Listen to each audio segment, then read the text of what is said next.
Bibles with me to Matthew chapter 12. We're going to read that passage again in just a moment. As you're turning to Matthew 12, I'd like to say and remind you how much I really do appreciate every time that Kate and I have the chance to come over and worship with you and to study with you. I always come away from our meetings together encouraged and really energized. And the reason is not only because of the encouraging words that you share with me and the kind of attention you give to studying the Bible with me, but when it comes down to it, this book has absolutely changed my life. And the reason is because it tells me about the one who made the world and made me. It tells me about the God that I've offended. And it tells me about the one that he allowed to come to earth and to leave majesty for immortality. And the one who left authority and kingship to become a slave. And the fact that if there's no one else in the world that he did it for, he did it for me.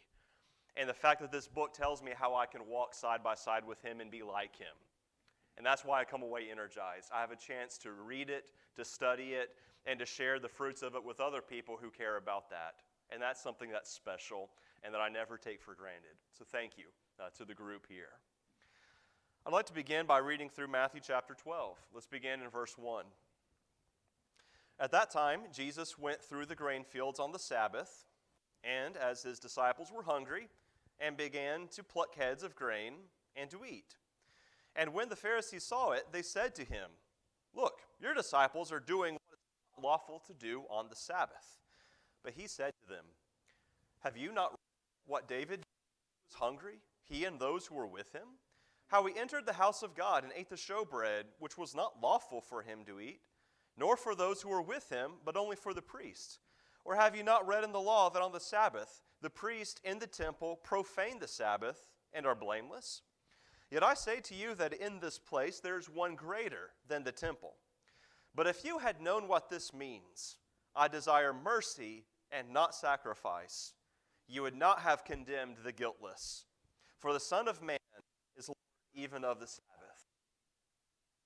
Our topic this morning is taken from the passage as Jesus quotes from the prophet Hosea, "I desire mercy and not sacrifice."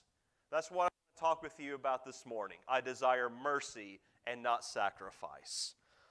From this quotation, there are 4 questions that I have that need answering.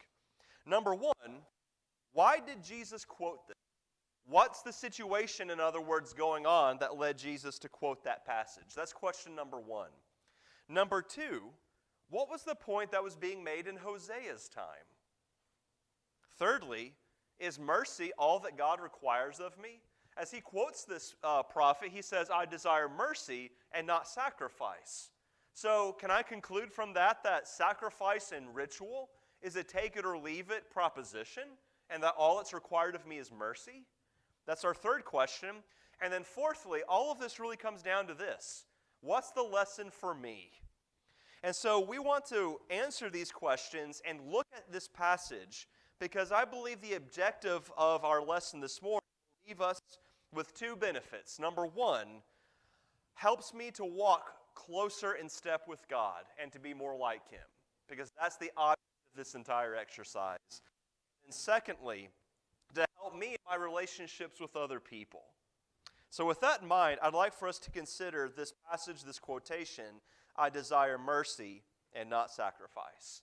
So let's first of all answer what's going on in this story. Let's make sure we have all the details correctly. If you go back to verse 1, here's the scene. There are grain fields, and Jesus and his disciples are going by one of them. And this would have been the situation even as you might go over or see pictures today of this part of the world in Israel. There are times in places where the path that one might walk abuts and is right up against a grain field or some other kind of crop.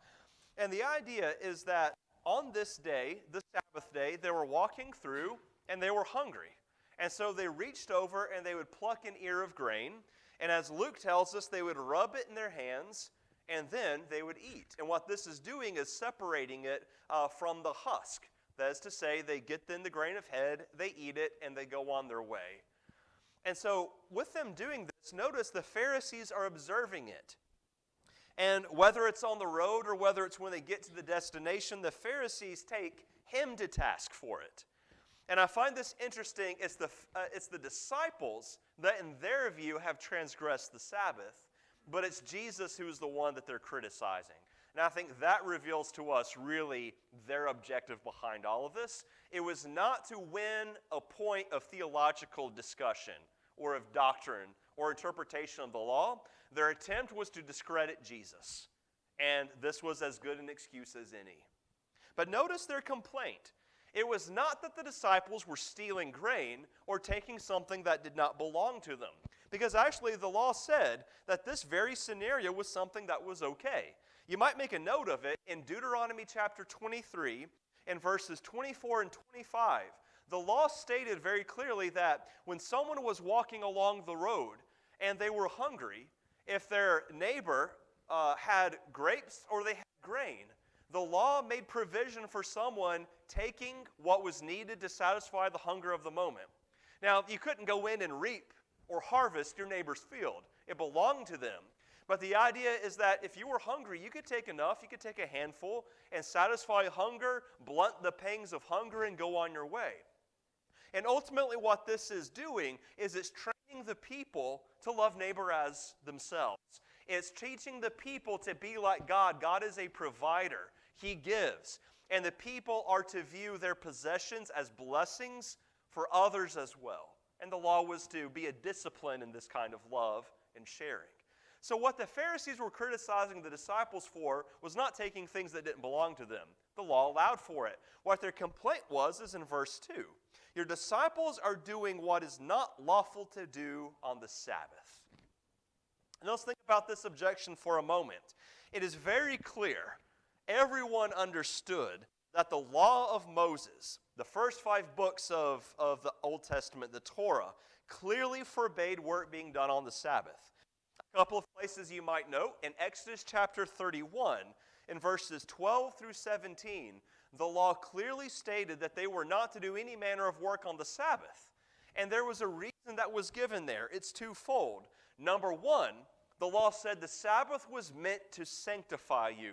And doing work on the Sabbath fails to sanctify the one who is observing it. The idea there is with one observing the Sabbath and keeping it holy, one is remembering the whole purpose of the law, and that is to look at God's commands and to be like Him. And the Sabbath was that opportunity where they could set aside some of the present concerns of this day-to-day life and focus on God. And you might pair with that Leviticus 23, which says, on the Sabbath day, you're to have a holy convocation. What that means is a sacred assembly.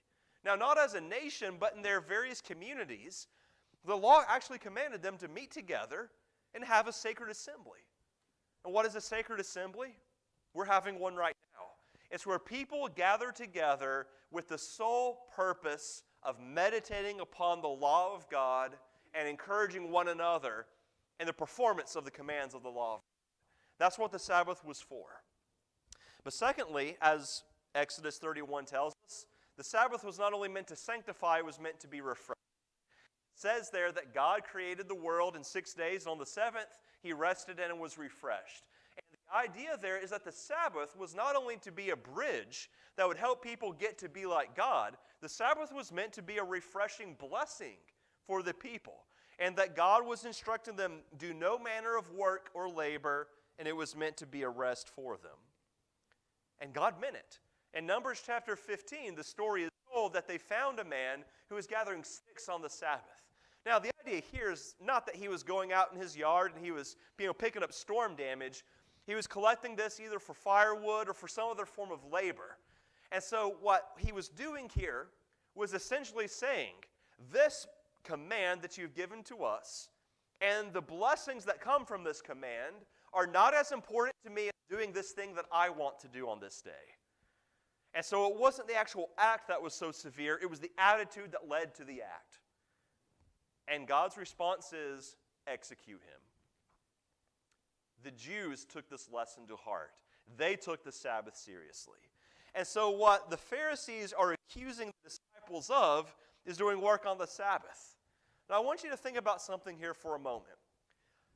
Did you picture in your mind as we read through this and described it what the disciples are doing? You're walking along, you're very hungry, you see the grain, you grab a little bit of a handful, rub it, you eat it, and you go on your way.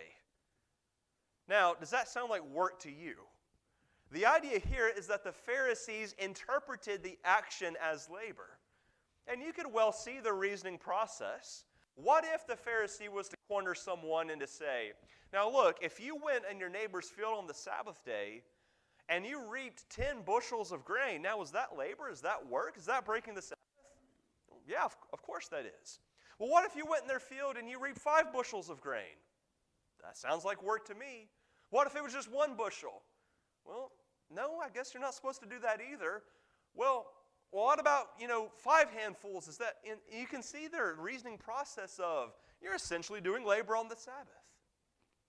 And what Jesus' response here then is, not to defend his disciples saying, no, you can break the Sabbath whenever you want to, if there are more important things going on. And he's not saying, look, I'm the boss of the Sabbath and I can have my own, break it if they well want to. What Jesus deals with is their misinterpretation of the law. It's not that the Pharisees were right, but they had a bad attitude about it. No, their interpretation and application of the law was incorrect. And so what Jesus does, first of all, is he deals with the immediate problem, their misapplication of the law. And then what he does, and it's what all of us need to do when we think someone has misapplied the law, go to the root of the problem. There's a reason the misapplication of the law has occurred. And you have to go to the source of the real problem. So let's look at these things then in turn. How does Jesus then deal with their objection? Well, first of all, in verse 3, he says, have you not read? Now, I want to think about that statement just for a moment, but we'll save that. See, he says, have you not read what David did when he was hungry, he and those who were with him, how he entered the house of God, or that is the tabernacle at this time, and ate the showbread, which was not lawful for him to eat, nor for those who were with him, but only for the priests. Now, a little bit of background might be helpful here. You remember that as part of the tabernacle and later the temple worship was that upon entering the tabernacle, upon the right-hand side was to be a table, and every day there was to be laid out 12 loaves of bread upon this table, and it was the showbread. It was the name of it. And the idea there is that as the priests were going about their temple administration, they had the means by which they could satisfy hunger. But ultimately, of course, there is a spiritual lesson behind that. And that is to say, if you want nourishment, if you want to be sustained, it is in God's presence where you find that. And if you are doing his work, he sustains you to do his work and nourishes you for that. And ultimately, Jesus is that showbread that came from heaven. But that was part of the physical ritual and setup of the temple. And the story actually is taken from 1 Samuel chapter 21. And again, some context is helpful here. In 1 Samuel 21, what's going on is that God had already decided that because of Saul, King Saul's actions, he was not fit to be king over Israel. And so God had appointed David then to be king in waiting. Saul was still king.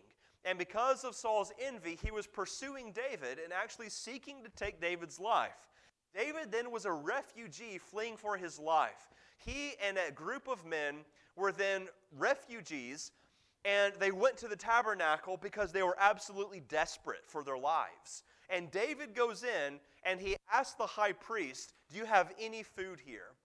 And what had happened was, this was the time in which the old showbread, which had not been consumed, was going to be removed, discarded, and the new hot loaves were going to be placed out.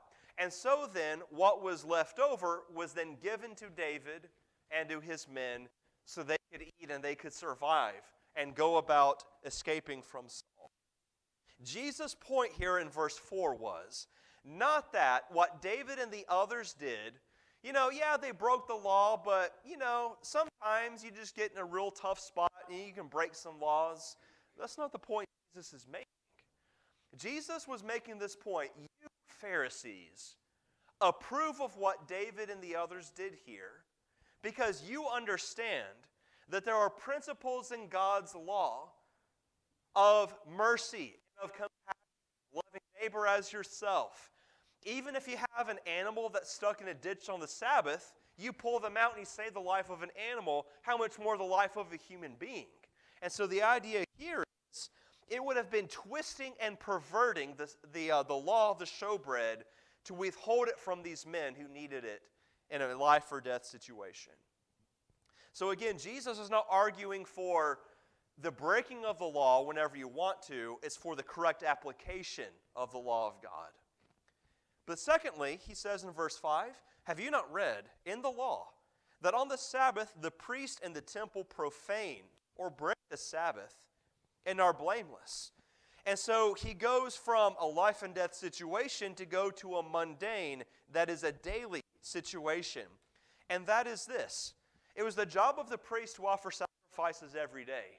In Numbers chapter 28, that chapter begins by saying the priests are to offer every single day 2 sacrifices. This is above the individual bringing burnt offerings. This is not the kind of sin offerings or peace offerings that individuals can bring in their own personal capacity. This would have been a kind of sacrifice for the entire nation.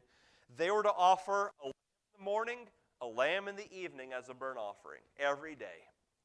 But on the Sabbath day, we're told in Numbers chapter 28, that on the Sabbath, in addition to the regular offerings, they were to offer a lamb in the morning and in the evening.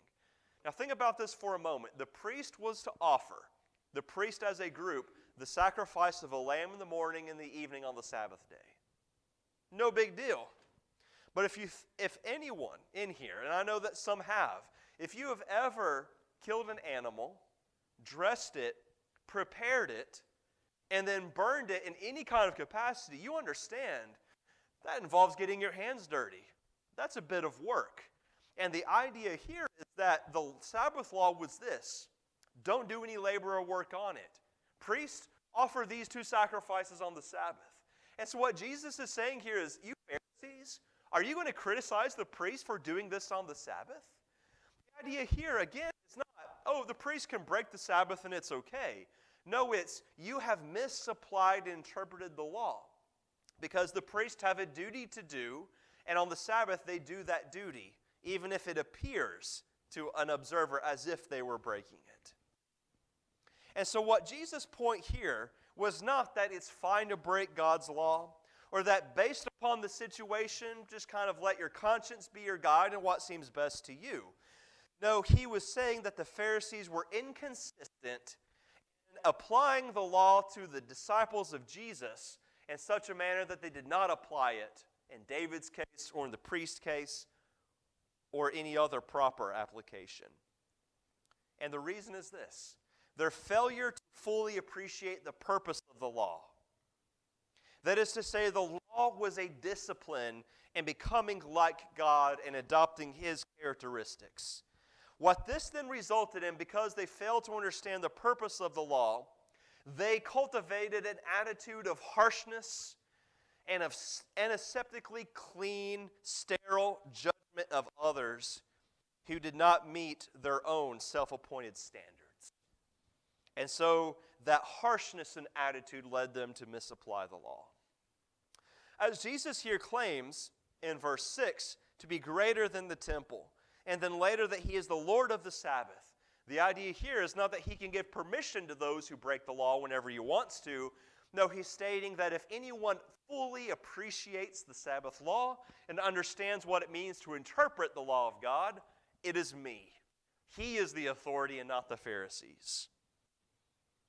But this only deals, at least initially, with the immediate problem. And now Jesus is going to go away from this and address the root problem. And that's something I really want to emphasize to all of you, if you haven't seen or observed this yet. Whenever Jesus is dealing with problems of interpretation of the law or doctrinal issues or anything of that sort, first of all, He deals with the immediate question, but then He doesn't leave it settled there. He goes to the root of the issue, of attitude, of disposition. And so I want you to notice here now how He goes about dealing with it. And He does it first of all by quoting from Hosea chapter 6 and verse 6. By the way, can I state something here? Note how Jesus references the Old Testament. In verse 3, it's to the Pharisees, have you not read? Again, in verse 5, have you not read? And then in verse 7, if you had known what this means, the Pharisees would not have liked that one bit. Now think for a moment about the individuals he was talking with. These are the ones that know the law frontwards, backwards, sideways, diagonal, and every which ways. They are the experts of the law. These are the Jews from which many of the scribes would come, the doctors of the law, those who are the commentators and the experts. If you want to know what the law means, what it says, and how to apply it, these are the people you go to. And here are some well-known stories or facets of the law, and Jesus is saying, have you never read this? Or when he quotes Hosea, it's, you need to go and learn what this means. Think about how much that irritated these Pharisees. This is a barb that Jesus sticks in there. And Jesus is not here attempting to be ugly or to be abrasive. He is trying to humble these who are so proud because their pride led them to have blind spots. And sometimes it's the kind of comment that can rankle, that can disturb us, that can actually make us think and give some self-evaluation here. And that's what Jesus was willing to do. But let's then go to this passage in verse 7. If you had known what this means, I desire mercy and not sacrifice, you would not have condemned the guiltless. That's quoted from Hosea chapter 6 and verse 6. And what I want to ask you as an audience this morning, or for those listening in, does Jesus have to come and tell us if you had known what this means? Do we know Hosea 6:6? Do we know the context of that? Do we know the application of that the Lord intended? Let's take a moment and let's either hold your place here or just put a marker and go back to Hosea chapter 6. We cannot fail to make the same mistake that the Pharisees made. So, in chapter 6, let me give you the broader context of what's going on in this prophet in the first place. Hosea was prophesying during the period that we call the divided kingdom, when the covenant people of God, the Israelites, had essentially broken into two separate nations. And Hosea was sent to primarily the northern kingdom of Israel, who from the very beginning of their history had apostatized and had forsaken the covenant of the Lord and was serving another imitation form of the covenant instead. And what Hosea's message is to the people summed up is, you spiritual adulterers. He uses the example of a marriage relationship. That is to say, the covenant with God betrothed you to Him. You are spiritually married to the Lord and belong to Him. And so because you have tried to worship Him while simultaneously worshiping idols and flagrantly disregarding the covenant you had with Him, you have cheated on Him spiritually. And it's a tough message. It is a harsh message. And part of the problem was they thought that they could roll into the temple from time to time, offer to God the semblance of worship, offer Him some sacrifices, burn some incense, observe some, ritual, get the procedure down, and then go their merry way and do whatever they want to. And what Hosea is emphasizing over and over again is that ritual cannot substitute for your attitude and your heart and the life. For example, in chapter 6 and verse 4, he says, O Ephraim, as a poetic way of referring to Israel, Ephraim being one of the chief tribes. What shall I do to you? O Judah, what shall I do to you? For your faithfulness is like a morning cloud, and like the early dew, it goes away. And so the idea here, this reveals, is that they had a semblance of ritual. They would offer some of the sacrifices, and so the response could be, hey, we're worshiping God. All right, we're giving Him what He wanted. Didn't He ask for sacrifice? We're giving Him sacrifice. Why isn't He happy? Part of it is because their faithfulness, their loyalty to the covenant was only surface deep. Their loyalty and their faithfulness was truly to themselves. And it's really challenging to ask whether or not this complaint would be leveled toward us, that our faithfulness is like a morning cloud. In other words, are we Sunday Christians or are we every day of our life Christians? But notice then what he goes on to say in verse 5. Therefore I have hewn them by the prophets, I have slain them by the words of my mouth, and your judgments are like light that goes forth. Now, what a stunning way to refer to his rebuke. I've killed my people with the prophets. In other words, that his prophets have gone there with the intent of completely breaking down their ugly attitudes and their disregard for his covenant. And he gives the answer in verse 6. For I desire mercy, not sacrifice, and the knowledge of God more than burnt offerings. What is the fundamental problem here? So you had a people that belonged to God, and they thought that they could go and offer a sacrifice, and then that purchased for them the license to go and live however they wanted to. This attitude and this disposition and this approach to God's law, that if I check a few boxes, that gives me now the permission and the liberty to leave the doors of a church building and go live however I want, talk however I want, take in whatever entertainment I want, and live however I jolly well please. And throughout the Bible, God repeatedly deals with this attitude. Do you remember the time in 1 Samuel chapter 15 when God came to King Saul and said, go attack the Amalekites, wipe them out? And when God says, you wipe them out and annihilate them as a nation, he means what he says.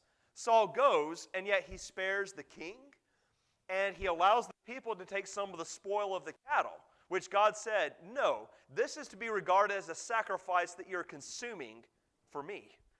And yet they spare some of it. And as they're coming back, they've got all, the cattle in tow, they've got all these spoils of victory, and the people are flush with the spoils of victory. And Samuel the prophet meets them, and he says, Saul, what is this? And he says, the people spared some of the best of the oxen, all the sheep and everything, and we spared them so we can sacrifice them to God. And Samuel's reply to him is this: has the Lord as great delight in burnt offerings and sacrifices as in obeying the voice of the Lord? And the point that Samuel's making to Saul here is, look, you can't forget God's law and disobey him and ignore that and then think we can throw God a bone and think that he's going to be satisfied with that. There are plenty of other places in the Bible where it's very clear. Yes, God wants the sacrifices. He commands that. But he wants the sacrifice to flow from a heart that's transformed by the law, and a heart that has been renewed and renovated in his image. And the idea of Hosea 6 and verse 6, which says, I desire mercy and not sacrifice, and the knowledge of God more than burnt offerings, he's saying here, not that I don't want the burnt offerings and the sacrifice, but you get first things first. Transform your heart. Love me. Fear me. Desire more than anything to be like me. And then when your heart has been transformed, the sacrifices and the rituals will flow out as a matter of course. And this then is pleasing to God. In other words, the sacrifices and the rituals were not the end, they were the means to the end. God did not bring the people out of Egypt just so they could burn a bunch of animals to him. He wanted them to be brought out of Egypt, and then seeing God's grace and his love and salvation, they would want to give God whatever he asked of them. And the sacrifices would just be one opportunity to do that. It is a besetting sin of God's people that we emphasize external performance of ritual and we forget the fundamental qualities of mercy, patience, love, both for God and for others. The problem was not that the Pharisees then were too meticulous and too scrupulous and exact in performing the law. That was not what was the problem. The problem was they forgot the spirit and the purpose of the law. And because they failed to see that, they misapplied the law. And they were too harsh in that misapplication of it. turn over in our Bibles to Matthew 23, the way that Jesus phrases this here is precisely the lesson that we need to get from it. In Matthew chapter 23, later in his ministry, he's rebuking the same attitudes and the same group of people, in essence.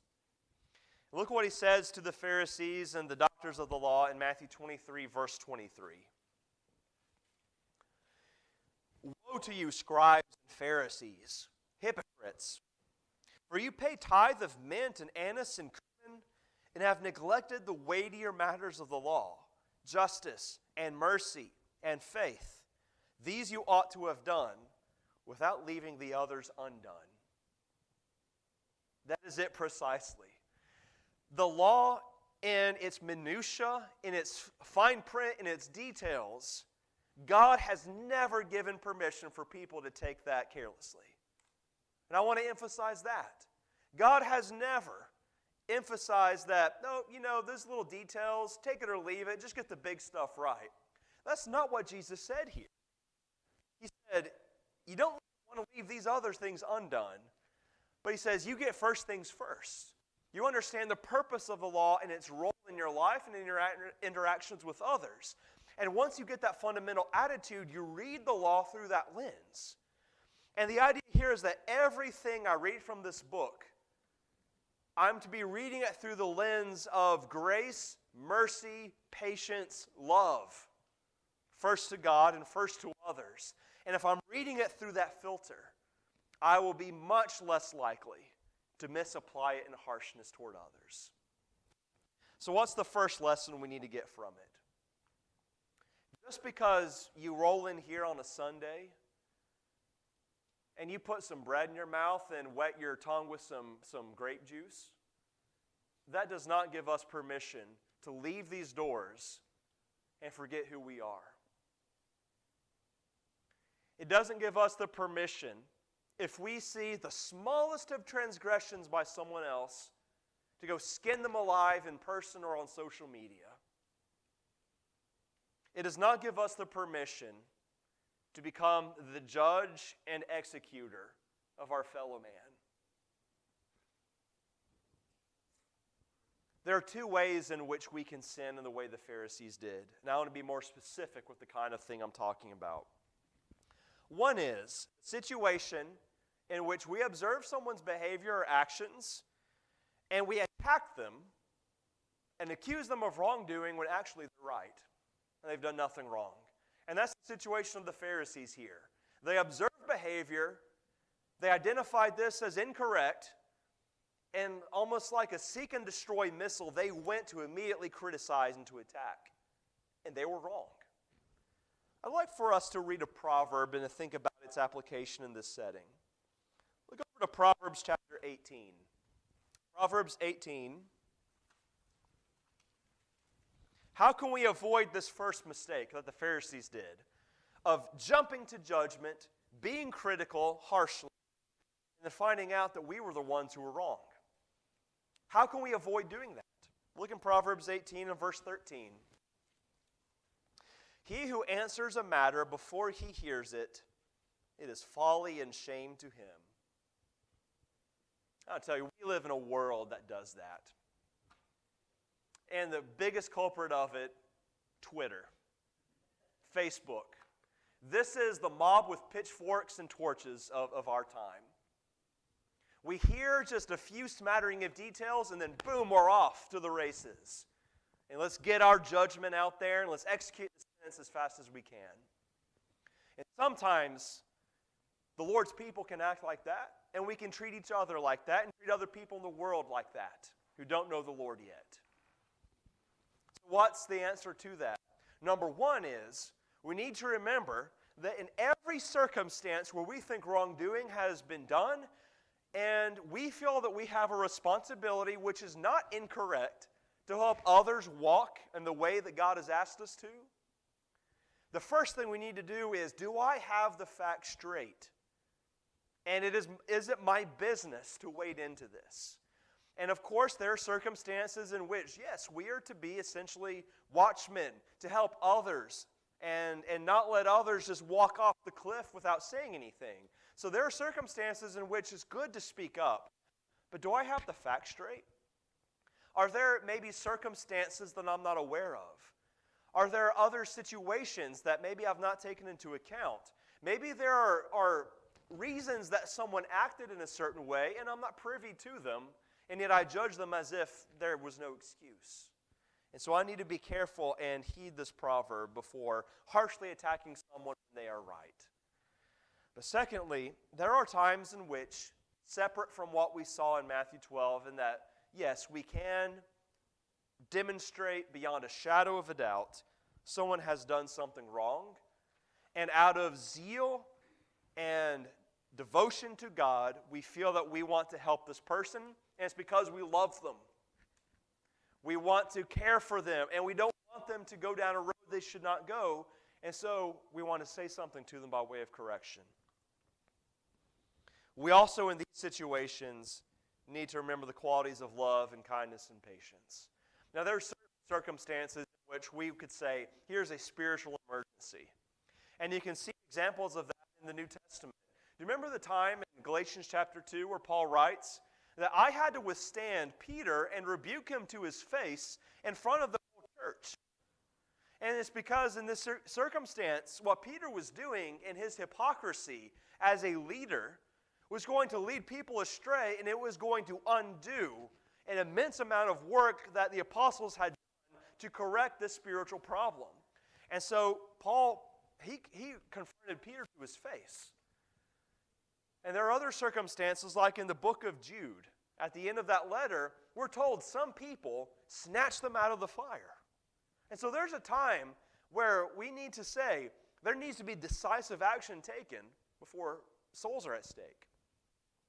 But there are other circumstances that the New Testament urges upon us: patience, quiet deliberance before we act. Let's look at a few examples of this. Let's look in Galatians chapter 6. Galatians chapter 6.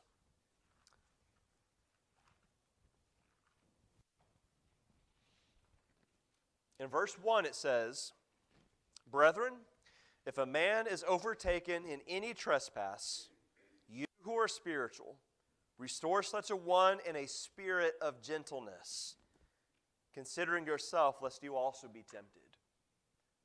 Here, what are the two qualities or two factors that will help us to do it in a spirit of gentleness? Number one, remember yourself.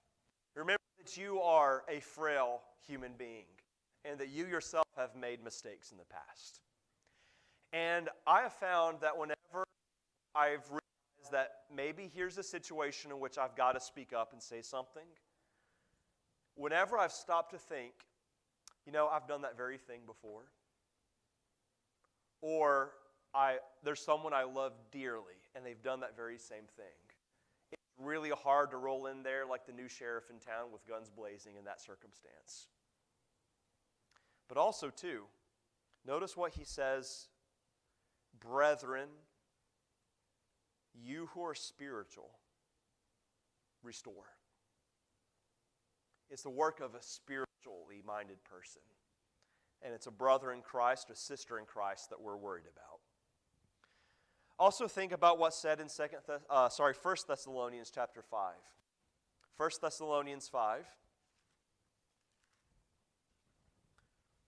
In verse 14, the apostle writes, "Now we exhort you, brethren, warn those who are unruly, comfort the faint-hearted, uphold the weak, be patient with all."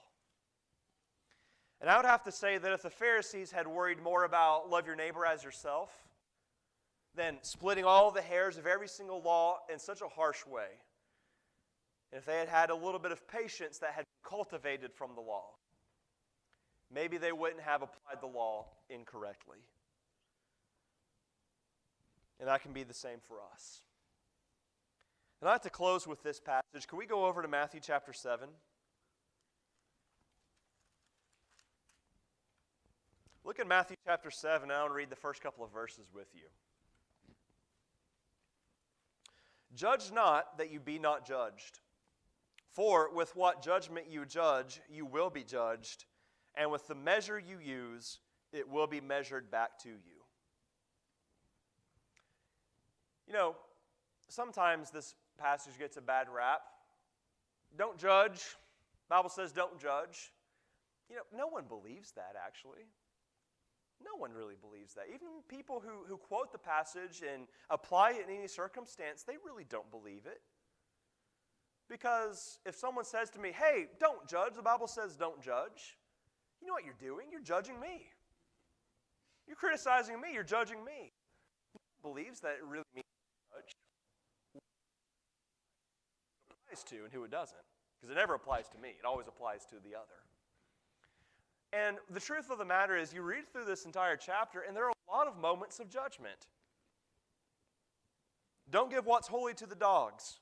Who's a dog and who's not? You got to judge. Enter by the narrow gate, because there's a broad way that many are going in. That involves some judgment. Beware of false prophets. How do I know a false prophet unless I've judged that they are so? But he says, judge by their fruit. Not everyone who says to me, Lord, Lord, shall enter the kingdom of heaven, but he who does the will of my Father in heaven. Well, if that's going to be something that's meaningful to me and something I'm concerned about in others, what does that involve? But a bit of judgment.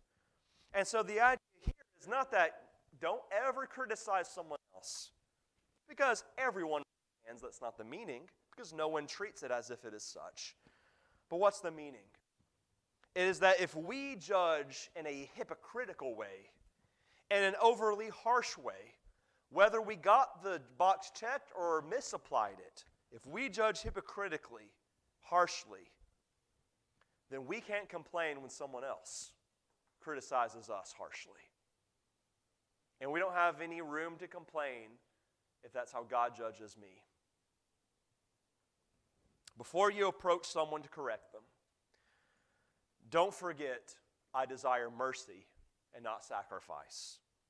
Remember that this person is someone for whom Christ died. And we commit a grievous error when we destroy the very person that we should be trying to save. The Pharisees had forgotten what the whole business was about. Seeking to destroy where God had sought to create and to make live. We learned this kind of mercy from the great mercy that God has had and will have in the future for us. Thank you for listening. If you would, go ahead and take out your songbook and prepare to sing the song that Lance has selected. We certainly encourage you to take this lesson to heart, not just right now, but later in the week and in every day. And if we can be of assistance to you or encouragement to you in any way, and making your heart right with God, or if we can encourage you with this song, then that's our very purpose. And we now ask you to join everyone here by standing and singing the song.